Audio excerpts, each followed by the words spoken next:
Las opiniones y comentarios vertidos en este programa no son la responsabilidad de TV Azteca, sino de quien los emite.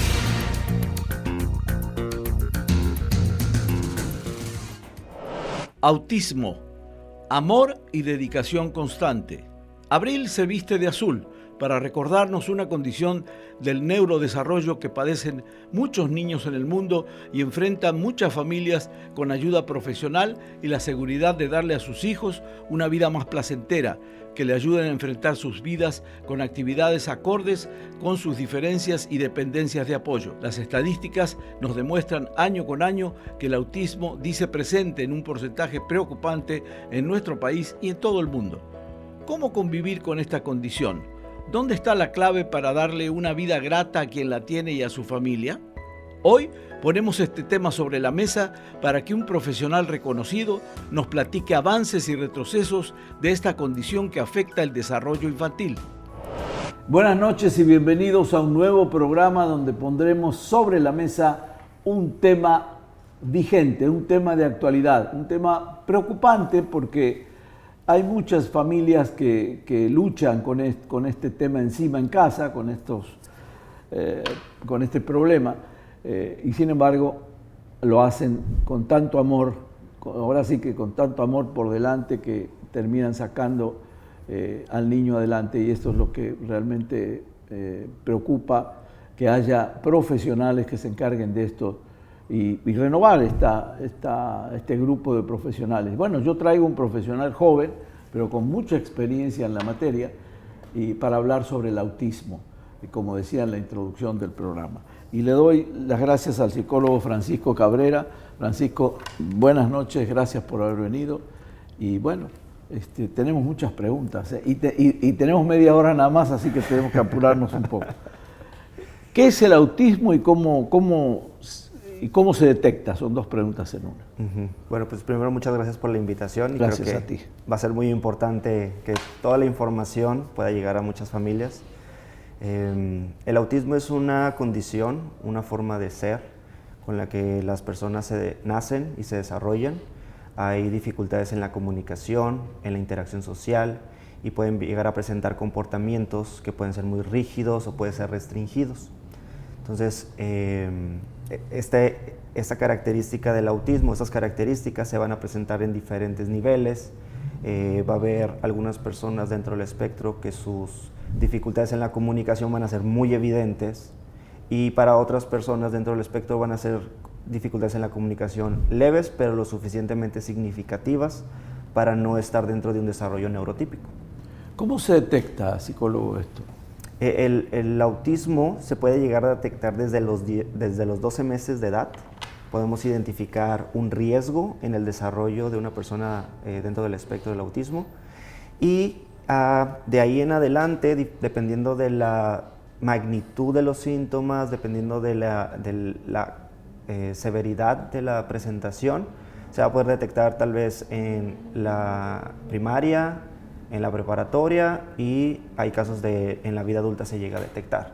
Y es a través de un análisis del desarrollo, de esas características de cómo se desarrolla la comunicación, la interacción social, y vamos a poder identificar si esos comportamientos son adecuados a la edad y si este funcionamiento le detiene el desempeño independiente en los diferentes contextos. Ahora, tú decías al año.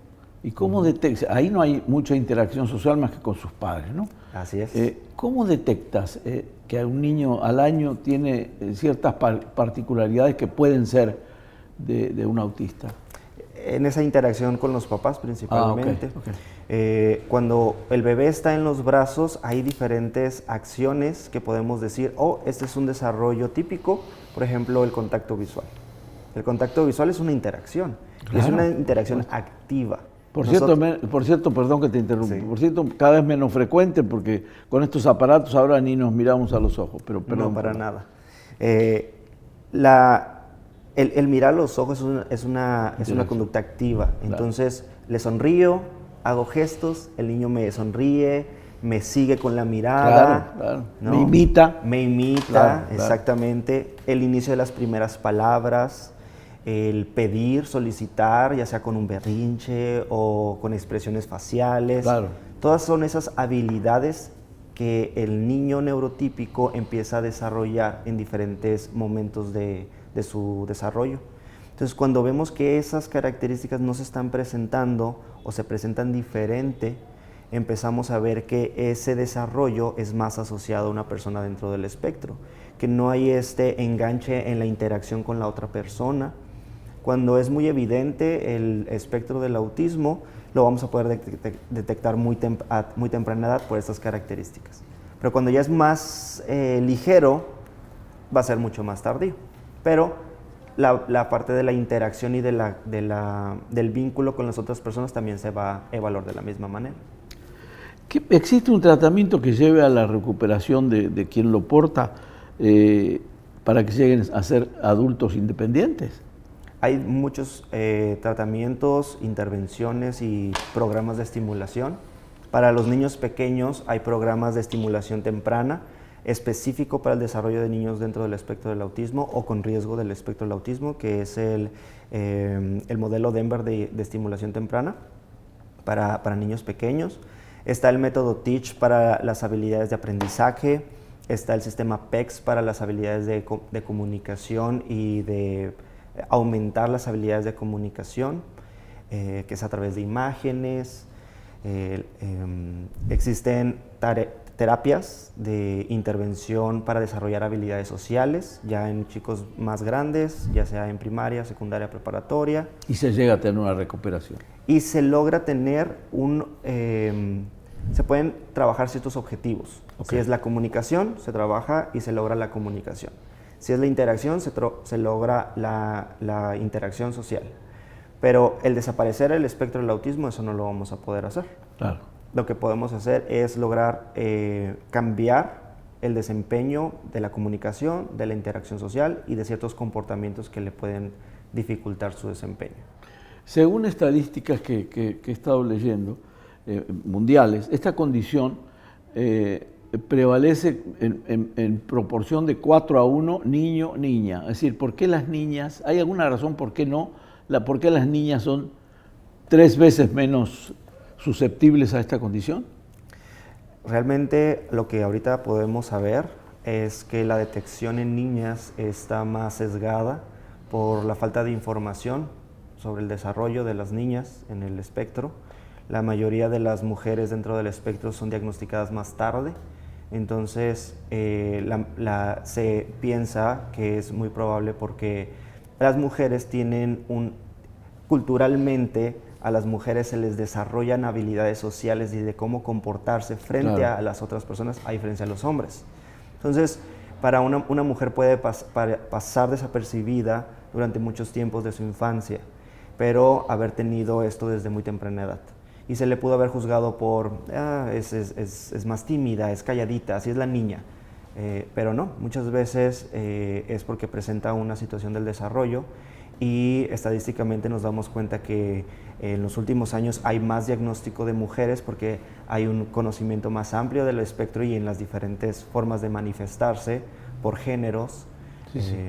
Y de forma cultural también podemos ver esas diferencias. Quizás se haya achicado esa brecha, ya no es 4:1, sino menos porque hay, según lo que dices, hay más información. Fuera del micrófono me decías algo interesante que desarrollan los niños con autismo, que es en las artes. Me gustaría que lo platiques al público. Sí, muchas personas dentro del espectro tienen una facilidad, pero es una facilidad que no es aprendida, la desarrollan, el dibujo, la pintura, las artes visuales. Nosotros conocemos un caso, tú y yo, que es Rodrigo, que tiene una habilidad extraordinaria por la pintura. Por la pintura, esa percepción y plasmarlo de una forma muy única.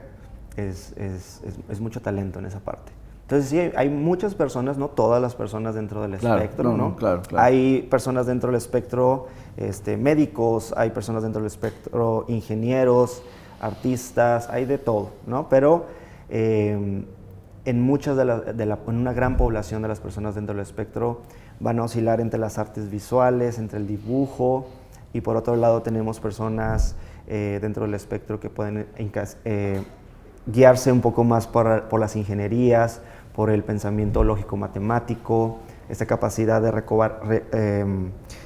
recabar gran cantidad de datos y de información que a lo mejor uno como persona neurotípica puede ser muy fácil de olvidar o de no considerar. Entonces, sí, es una forma en la que las personas con el espectro pueden sobresalir y pueden dar a conocer todas las habilidades que pueden tener.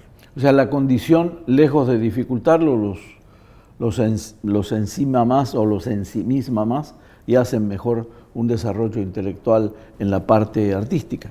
Así es como entiendo. Sí, digamos que esa habilidad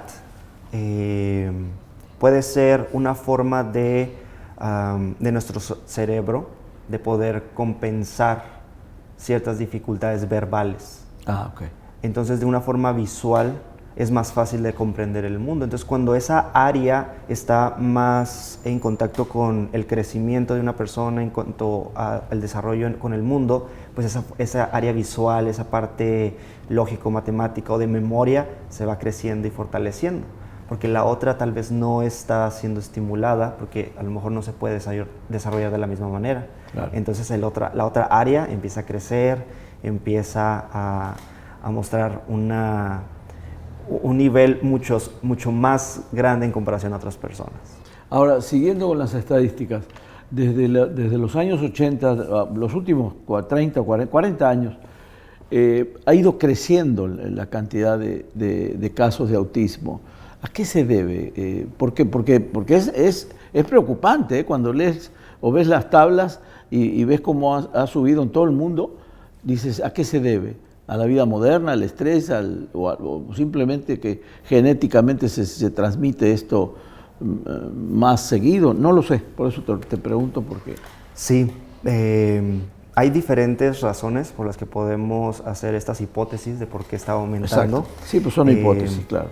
Una de ellas es el estudio. Se ha vuelto más amplio el estudio, la detección temprana ha sido cada vez más grande.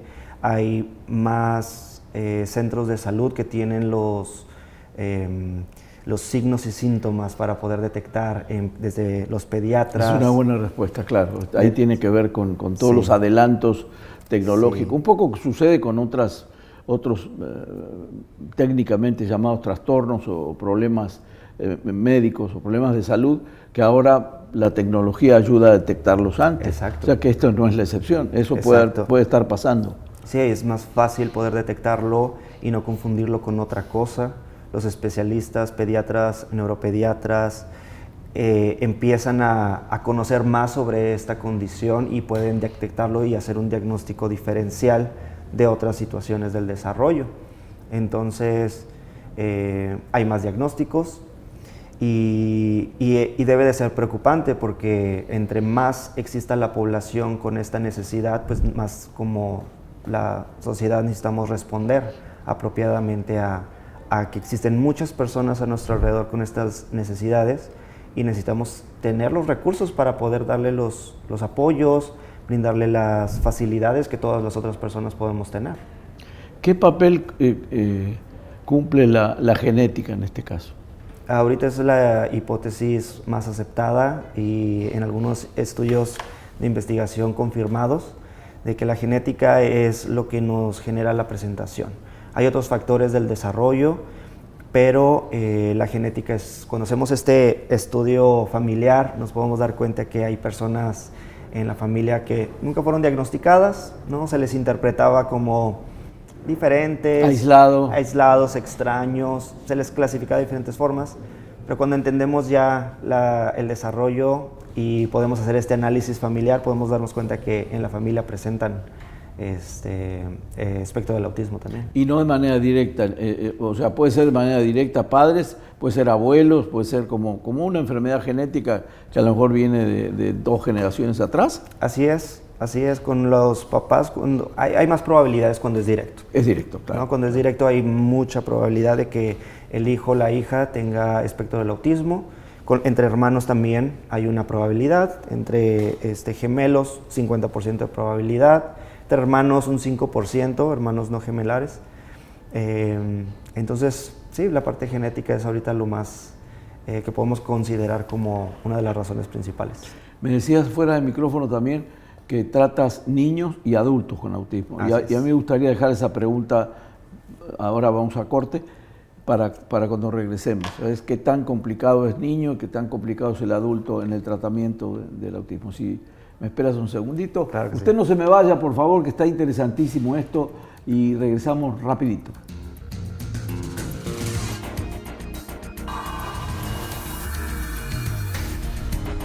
Regresamos.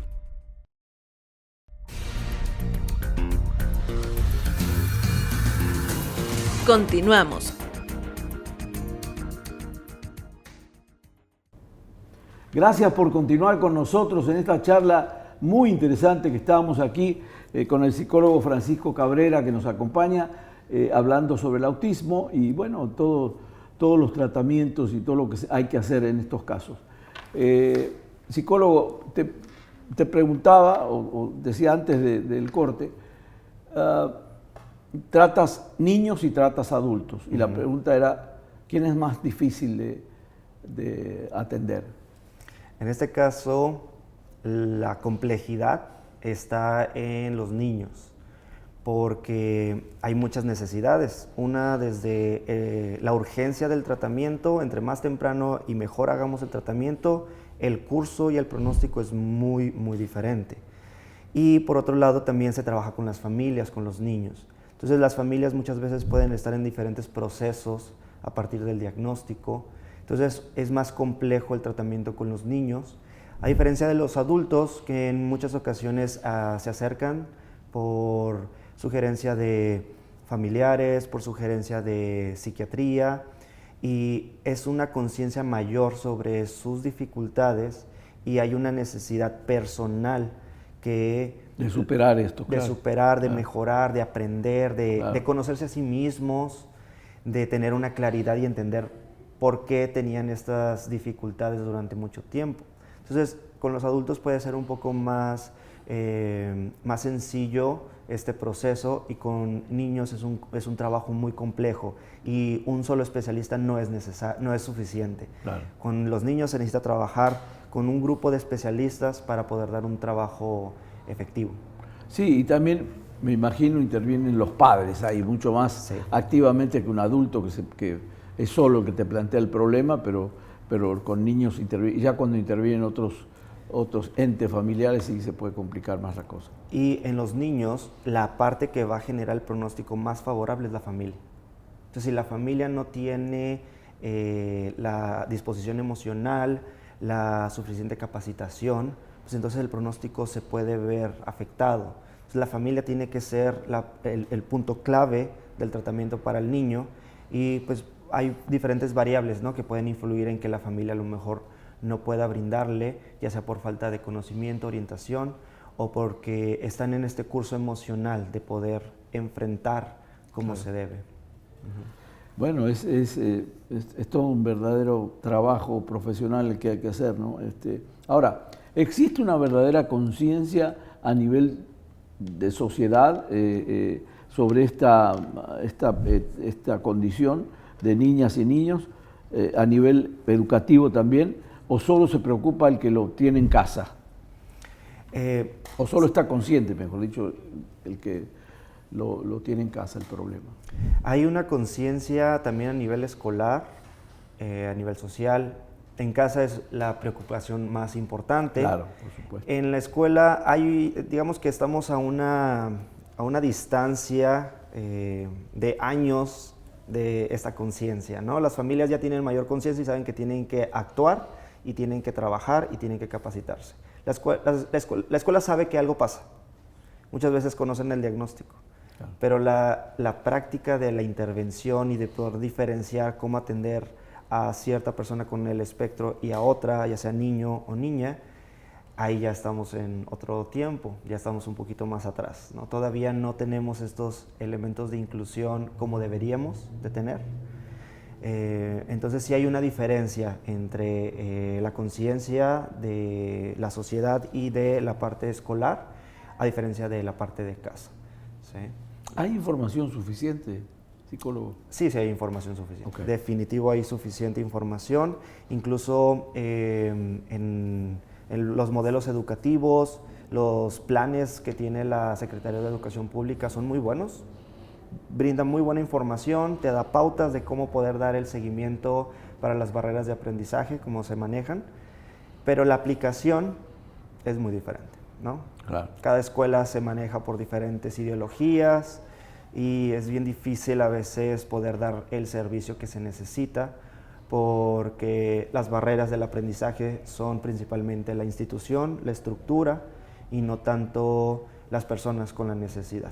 Muchas veces las personas con la necesidad, con un poco de orientación, salen adelante. Salen adelante sin ningún problema. Bueno, psicólogo, algunas recomendaciones, y esto que te pregunto es enfocado a que lo que hablábamos al comienzo, ¿cómo detecto yo en un niño que no sea un problema de atención momentáneo a que realmente haya un problema de autismo? ¿Qué se sugiere en esos casos? ¿Cómo controlar al niño? Lo dijiste de alguna forma, que es desde edad muy temprana, porque yo he visto que a veces se confunden un poco estas reacciones en un niño y creen que es autista y el niño a lo mejor después despierta determinada edad y empieza ahí a ver la interacción que se busca. Y ¿hay alguna recomendación en cuestión de detección temprana, de prevención en estos casos? Sí, para la detección temprana es importante conocer o poder cuestionarnos como papás o como familiares o como de la guardería o pediatra si este desempeño puede ser diferente en cuanto a la comunicación, en cuanto a cómo pide ayuda, en cuanto a cómo mira a las personas, en cuanto a cómo se desarrolla su lenguaje, qué tipo de comportamientos. Muchos niños empiezan a tener comportamientos repetitivos, mucha frustración por hacer las cosas de determinada manera, muy repetitivos, muy cíclicos, movimientos estereotipados o movimientos repetitivos que pueden ser diferentes a otras condiciones, alteraciones sensoriales, hipersensibilidad auditiva, hiperselectividad con los alimentos. Puede haber también otras situaciones en cuanto al desarrollo motor. Entonces, cuando estamos viendo que algo está diferente en el desarrollo del niño, no hay que tomar esta postura de déjalo crecer, todos son diferentes. ¿O es berrinchudo? Es berrinchudo. O puede haber un berrinche, claro. Dale claro, tiempo, claro. Luego se le va a pasar. No. Si hay algo que puede ser diferente al desarrollo, hay que llevarlo con un especialista. Hay que llevarlo para poder saber si podemos hacer algo en el momento o no, o solamente necesitamos estimular y dejar que su desarrollo avance. Pero si nosotros tenemos la posibilidad de identificar esa duda a temprana edad, va a ser muy valioso para el pronóstico de esta persona. Es como cualquier enfermedad, digamos, en este caso trastorno técnicamente hablando, pero si lo tratas antes, tienes la posibilidad de ir mejorando. Así es. Me dices que hay bastante información, que los padres de familia pueden recabar información, o un pariente con respecto a esta diferencia, ¿no? Y que sí. A nivel mundial, ¿cómo estamos, psicólogo? ¿México cómo está situado a nivel mundial en México, casos de autismo? Sí, en México estamos en 1 de cada 115 niños. Okay. Fue el primer y el último estudio que se ha hecho en el 2016 en León por el doctor Carlos Marcín. Hace 6 años entonces que no se hace un estudio. Así es. Perdón. Sí, así es. Y en el mundo realmente no hay mucha diferencia. En el mundo es 1 de 60. Entonces, realmente la incidencia es alta. Entonces, una parte de la población necesita esa atención. Pero en comparación en México y en el mundo, pues sí, son estadísticas muy similares. Ustedes los profesionales siempre son acuciosos y siempre están en búsqueda o en la búsqueda de información de otros países. Por ejemplo, tenemos a los vecinos acá enfrente. ¿Qué diferencia puede haber ostensible entre la atención a un autista, digamos, en los Estados Unidos, nuestro vecino más inmediato, a México? En Estados Unidos hay un sistema de atención desde seguro A través del seguro puedes darle una atención de diferentes especialistas. Hay un equipo disciplinario mucho más amplio, a diferencia de aquí. Aquí en México hay centros especializados en autismo, como el Centro de Autismo del DIF, del Estado, y comprende diferentes especialistas en el tema, pero la atención, digamos, la cantidad de necesidad es amplia, es muy grande.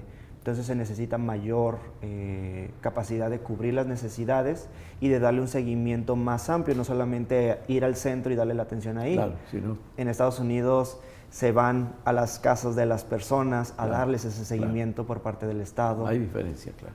Sí, muy grande. Psicólogo, muchísimas gracias porque el tiempo se nos fue como agua. Aquí regalamos libros, así que te voy a regalar un libro de varios autores. A ver, espero que te guste y lo disfrutes. Y nos has dejado bastante despejadas dudas que teníamos sobre el autismo y te vamos a volver a invitar en cualquier momento.